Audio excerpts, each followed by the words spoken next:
Good afternoon. Today's Sunday, April 23rd, 2017. Welcome to the first recorded edition of the South Florida Sun. My name is Rebecca Isaac, and I'll be reporting to you local news in St. Lucie County and along the Treasure Coast. Our first story comes out of Port St. Lucie, Florida, where I was able to sit down with two longtime residents of Port St. Lucie, and they were able to speak to me about some concerns they had that will be arising in Port St. Lucie. The issues were that the Islamic Center of the Treasure Coast, an organization, is in the process of fundraising to build a mosque that will be located in an existing building on Gatlin Boulevard in Port St. Lucie. This organization currently has a GoFundMe page that's active, and they've already raised $4,600 out of their goal of $200,000. On April 13th, when this information was released out on Facebook, many Port St. Lucie residents were upset with the fact that the community was not informed by this, and they felt as if the city council should have notified the residents about this situation. Right now, you all were about to see clips from the interviews I had with these two gentlemen, Mr. Dominic DeGiorgio and Martin Lorenzo, about their concerns for this new mosque that's going to be built on Gatlin Boulevard. All right, I'm here with Marty Lorenzo, who is in opposition for the relocation of the Islamic Center of Fort Pierce. Ms. Lorenzo, can you please explain to us why you feel that there should not be a relocation of the Islamic Center?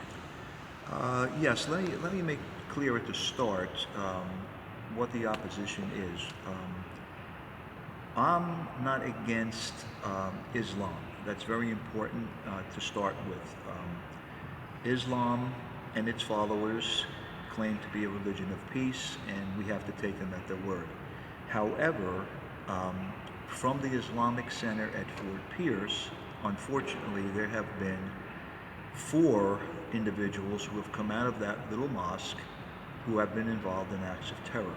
One of the 9/11 hijackers, one American who was radicalized and went to Syria, Omar Mateen, of course, up in Orlando, and one of the founders of the mosque, Omar's father, who is still active going around with the promoting the Taliban.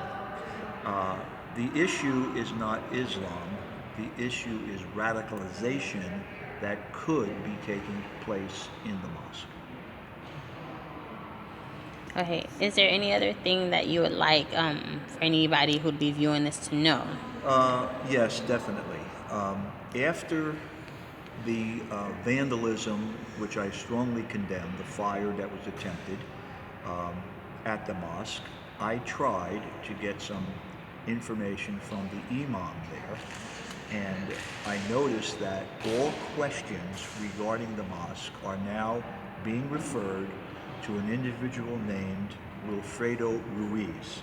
Now, for those of you that don't know him, he is the lawyer for a group known as CARE, which stands for the Council on American Islamic Relations, CARE Tampa. They are now acting as the legal spokesman for the Islamic Center of Fort Pierce. And I urge everyone to go online and look up an article called CARE's Islamic Terror Banquet. I'm not going to discuss it because obviously for the sake of time we don't have the time, but I think that everyone here will be shocked at what was done. Things were taped at that banquet. The list of speakers at the banquet reads like a who's who. Briefly, CARE has been linked by the U.S. government to the Holy Land trial, which linked them to Hamas, Hezbollah, the PLO. I mean, anybody that knows terror or studies terror knows those names. They are also deeply involved with hatred of Israel, anti-gay. I mean, it's a very, very radical pro-terror group. They passed themselves off as the Islamic NAACP, couldn't be further from the truth. But again, I don't want to prejudice your decisions. I ask everyone who sees this to look it up, Florida's 2016 CARE Banquet of Terror. Yeah. And Mr. Lorenzo, how long have you been a resident here in Port St. Lucie? I moved here from New Jersey in 1998. and I've been actively involved in this uh, mosque relocation since the terror attack, which has led me to investigate its members and care actively, full time. I'm retired, uh, teacher, guidance counselor, but full time I've been involved with this now for probably 2 years. Do you hope that the Port St. Lucie City Council will listen to your viewpoints and take action? I think they need to be aware. I know it's early. I don't think this has even come before this council yet. We plan to go to the council meeting and at least distribute some information that I have about CARE so they can at least look at it. We certainly don't want to prejudice the mosque um, because we don't know exactly what they want. Hopefully the mosque, if it does come to a vote or it comes before the city council, hopefully they would allow an open house day where we can go and ask certain questions of them, like, would they abide by the doctrine put out by the Modern Muslim Reform Group? That's a group of American Muslims who have put forth moderate reforms that reject, for example, Sharia law. Now, if they were willing to do that, we have no problem. We have synagogues, we have Catholic churches, Byzantine churches all throughout the county. They're welcome to practice their religion like everyone else. All right. Well, thank you, Mr. Lorenzo, for your time and your You're concerns. very welcome. Thank you. Port St. Lucie resident Dominic DiGiorgio. Mr. DiGiorgio, I hear that you have a concern about the relocation of the Islamic Center of Fort Pierce, that you recently heard that it's going to be relocated to Port St. Lucie. Can you tell us about your concerns? Yeah, I used to live actually right down the street where they're looking to relocate, and I just want to be clear. I'm not against Islam. I'm not against Muslims, but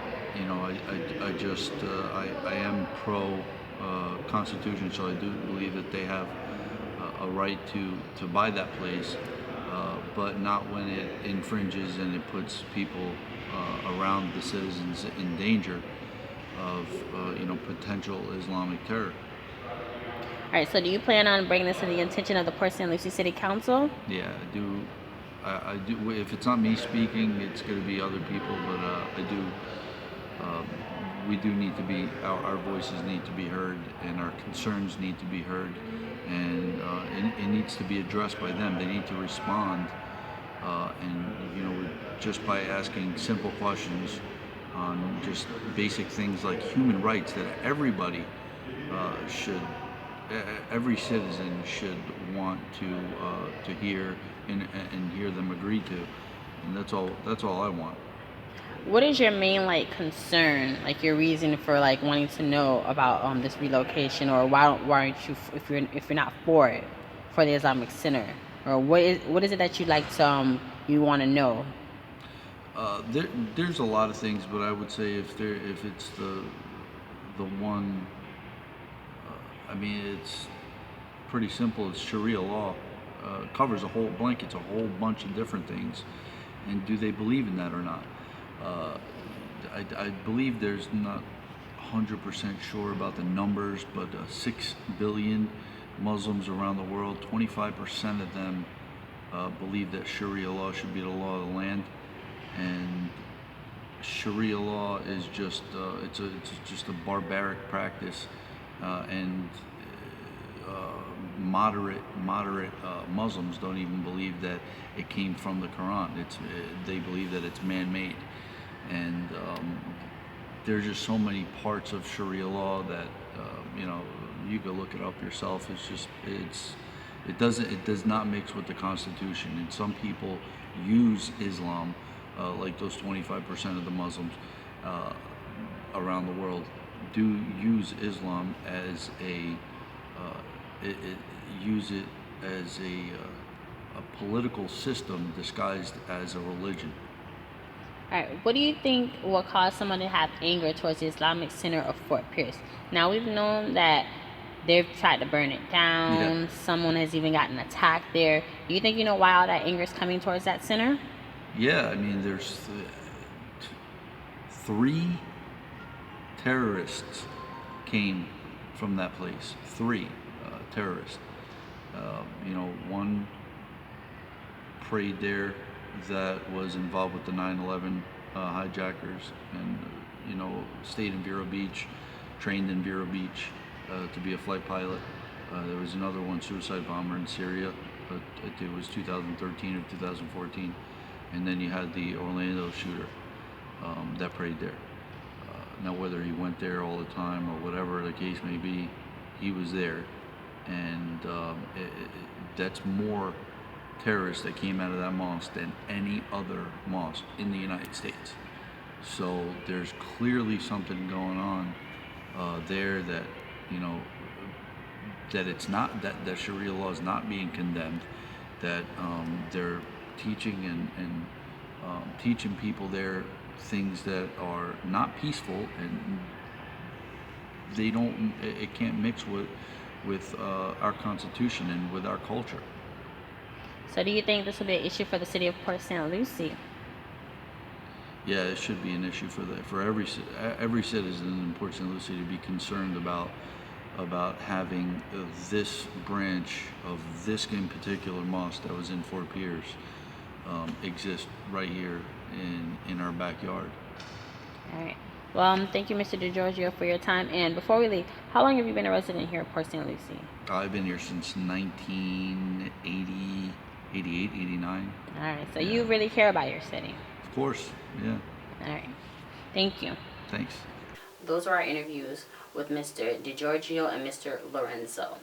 Also, Mr. Lorenzo has started a petition which he will be bringing before the St. Lucie County Commission, and it reads, "We, the undersigned residents of St. Lucie County, demand that our county commissioners and members of the Zoning and Planning Board do not issue any permits to rebuild or relocate the Islamic Center of Fort Pierce while the group CARE is representing the mosque. The Council on American Islamic Relations has been linked by the FBI to the Muslim Brotherhood and the terrorist organizations Hamas and Hezbollah. 2 terrorists have already come out of this small mosque. We do not want to be a victim to a threat. A peaceful protest will be held at the Islamic Center, which is located on 1104 West Midway Road in Fort Pierce, and this will happen on June 12th. Also, these 2 gentlemen, along with other Port St. Lucie residents, they will be appearing at the Port St. Lucie City Council meeting on April 24th at 7 p.m. and they'll be bringing these concerns to the City Council and the Mayor. Also, later the Sun will be sitting down with Port St. Lucie's own Mayor, Gregory Orvac, and asking him questions regarding these issues of the residents. For more information on related stories like this, or contacting us, you can go to our Facebook page, The South Florida Sun. You can email us at thesouthfloridasun17@gmail.com. Again, this is Rebecca Isaac reporting to you from the South Florida Sun.